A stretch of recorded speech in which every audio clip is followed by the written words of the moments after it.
Hello बच्चों, let's read this question. The question says a convergent beam is incident on two slabs placed in contact as shown in figure.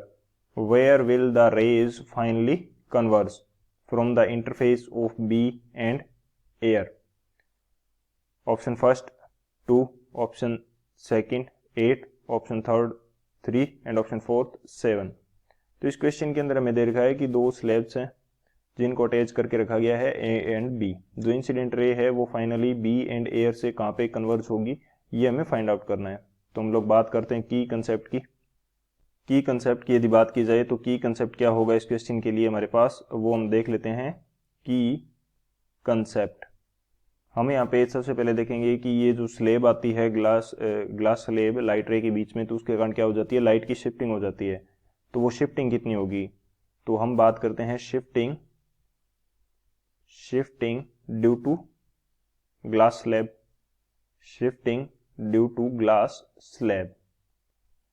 तो यदि मैं यहां पे मानता हूं कि ये मेरे पास कोई ग्लास स्लैब है जिसकी थिकनेस मेरे पास कितनी है, टी है.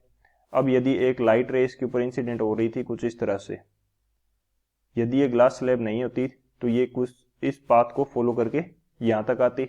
अब लेकिन यहाँ पे ग्लास स्लैब है तो लोअर रिफ्रैक्टिव इंडेक्स के मीडियम से हायर रिफ्रैक्टिव इंडेक्स के मीडियम की तरफ जा रही है, तो लाइट रे नॉर्मल की तरफ कुछ बेंड कर जाएगी और जब वापस निकलेगी नेक्स्ट, तो वहां पे नॉर्मल से कुछ आगे की तरफ शिफ्ट कर जाएगी. तो पहले यहाँ पे आनी चाहिए थी लेकिन अब यहाँ पे फोकस हो रही है.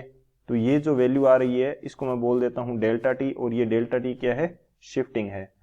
तो डेल्टा टी की जो वैल्यू होती है वो हमारे पास क्या होगी, T into 1 minus 1 by mu.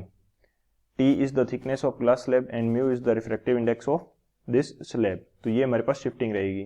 तो ये मेन की कंसेप्ट है. इस की कंसेप्ट की हेल्प से इस क्वेश्चन को सॉल्व करते हैं.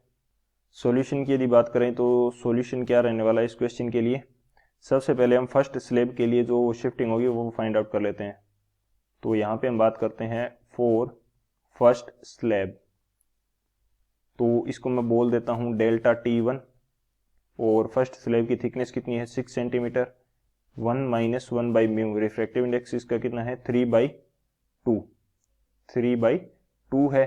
तो जब इसको सोल्व करेंगे तो ये कितना आ जाएगा हमारे पास, ये आ जाएगा 2 सेंटीमीटर. फर्स्ट स्लैब के कारण कितना शिफ्टिंग आ रही है 2 सेंटीमीटर, और सेकेंड स्लैब के कारण कितनी आएगी वो भी देख लेते हैं. ड्यू टू सेकेंड स्लैब इसको मैं बोल देता हूँ डेल्टा T2. सेकेंड स्लैब की थिकनेस है मेरे पास 4 centimetre. 1 minus 1 by mu, mu की वैल्यू कितनी है मेरे पास 2, तो ये मेरे पास आ जाएगा फिर से 2 सेंटीमीटर. तो नेट शिफ्टिंग कितनी आ जाएगी डेल्टा टी की यदि बात करें तो ये मेरे पास हो जाएगा delta T1 plus delta T2. तो डेल्टा T2 की वैल्यू कितनी आ जाएगी, डेल्टा टी की वैल्यू कितनी आ जाएगी 2 plus 2 is equal to 4 centimetre.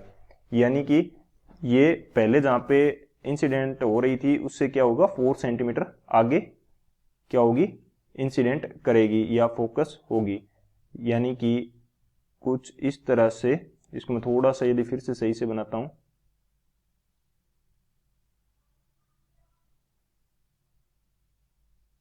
तो ये कुछ इस तरह से यहां पे आएगी हमारे पास.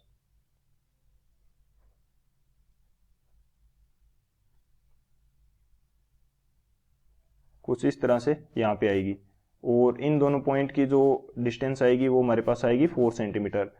तो इस स्लैब से कितनी डिस्टेंस पे बन रही है, ये 6, ये 4, 10, और ये कितना हो जाएगा फिर हमारे पास ये मीटर, और उससे आगे कितनी जा रही है 4 सेंटीमीटर.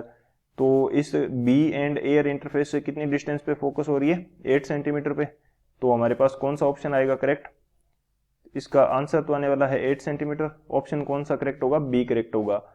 क्यों, क्योंकि डेल्टा टी की वैल्यू हमारे पास नेट आई थी 4 सेंटीमीटर, तो ओ से उस पॉइंट की डिस्टेंस कितनी होगी 4 सेंटीमीटर, और ओ कितनी डिस्टेंस पे है इस बी स्लैब से, वो है 4 सेंटीमीटर पे.